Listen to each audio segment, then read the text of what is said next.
Parfois, ça arrive presque du jour au lendemain. Vous sentez que vous êtes beaucoup plus en forme. Fini la fatigue, les nausées et les vomissements, sauf si vous souffrez d'hyperémèse gravidique, mais c'est assez rare. Et soudain, vous dormez mieux et vous avez beaucoup plus d'énergie. Ouf, ça y est, vous êtes dans votre deuxième trimestre de grossesse. Dans cette vidéo, nous allons parler de papillons, d'un Irlandais appelé O'Sullivan, de respect de l'intimité et de transformation de l'identité personnelle. Je suis Karine Futt, je suis psychologue et sur ma chaîne YouTube, je vous partage des pistes de réflexion et des conseils sur la maternité et le parentage proximal. N'oubliez pas de vous abonner à ma chaîne YouTube et de cliquer sur la cloche pour être notifié à chaque nouvelle vidéo. Et oui, ça y est, vous êtes dans votre deuxième trimestre de grossesse. Est-ce que vous avez pris le temps de faire le point sur ce que vous viviez ? Parce que surtout si c'est votre première grossesse, vous continuez à aller vers de l'inconnu et vous manquez peut-être de repères. C'est vrai que vous avez beaucoup plus la pêche et que vous avez envie de faire beaucoup plus de choses. Cependant, pensez à vous accorder des moments de repos. En même temps que l'énergie retrouvée, vous avez probablement de nouvelles sensations dans votre corps. Petit à petit, vous allez apprendre à faire connaissance avec elles. Alors, quelles sont ces sensations ? Peut-être sentez-vous des petites bulles ou comme des papillons qui viennent vous chatouiller l'intérieur du ventre. C'est que vous commencez à sentir votre bébé qui bouge. Certaines vont le sentir assez tôt dans la grossesse, d'autres un petit peu plus tard. Il n'y a pas d'inquiétude à avoir, chacune de vous est différente et a sa sensibilité aux informations que lui envoie son corps. D'ailleurs, si vous ne sentez pas encore ces petites bulles et si vous en avez envie, vous pouvez prendre des petits temps de repos où vous fermez les yeux, vous respirez tranquillement et vous vous concentrez sur les ressentis que vous avez au niveau de votre ventre sans avoir d'attente particulière.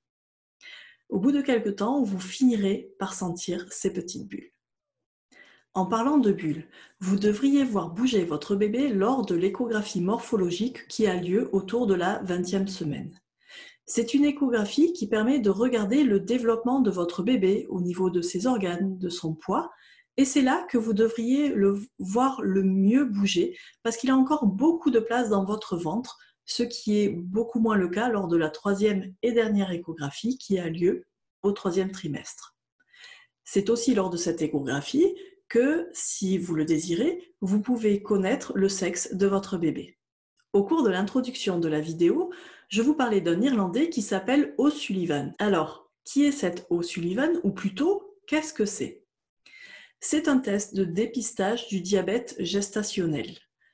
Il n'est plus vraiment utilisé, maintenant c'est plutôt le test HGPO. Pour faire un rapide résumé, on va vous donner une très grande quantité de sucre que vous allez prendre à jeun et on va mesurer votre glycémie à différents moments ensuite. Quand j'habitais en Écosse, j'ai appris que ce test n'était pas systématiquement proposé comme en France. En fait, ils préfèrent d'abord faire un test de glycémie. Si elle est bonne et s'il n'y a pas d'antécédent de diabète dans la famille, ils préfèrent ne pas proposer ce test. Je trouve intéressant de remarquer que ce test qui semble absolument indispensable en France ne l'est pas forcément dans d'autres pays, même si je ne remets pas en cause son utilité. Cela permet d'aller chercher des informations autres que celles que l'on peut nous donner généralement. On reste dans le côté physique pour parler de votre corps qui commence à changer. Votre ventre s'arrondit de plus en plus, vous prenez du poids, votre poitrine augmente de volume, vos mamelons changent de couleur, vous pouvez avoir des vergetures, des varices, des hémorroïdes. C'est pas très agréable tout ça. Mais vous le vivez comment ? Est-ce que vous vous sentez heureuse, curieuse, interrogative, déconcertée ? Il faut intégrer un nouveau schéma corporel et ce n'est pas toujours facile, même si vous saviez que vous allez avoir ces changements. Je sais que certaines peuvent ressentir une absence de contrôle sur ce qui se passe et que cela peut être déroutant ou voire faire peur. Est-ce que mon corps va redevenir comme avant après la naissance de bébé? Est-ce que mon compagnon ou ma compagne va continuer à m'aimer malgré ces changements? Et vous, est-ce que vous continuez à vous aimer? Est-ce que vous ou votre compagnon, votre compagne, continuez à poser un regard bienveillant sur tous ces changements? Il est également possible que vous ayez quelques contractions. Si vous n'en avez jamais eu, cela peut être difficile de les reconnaître. Je ne parle pas des contractions que vous pourrez avoir le jour de votre accouchement. Celles-là, vous allez les reconnaître. Je parle des contractions de Braxton Hicks. Je me souviens que pour moi, ça a été difficile d'associer ce qui se passait à des contractions.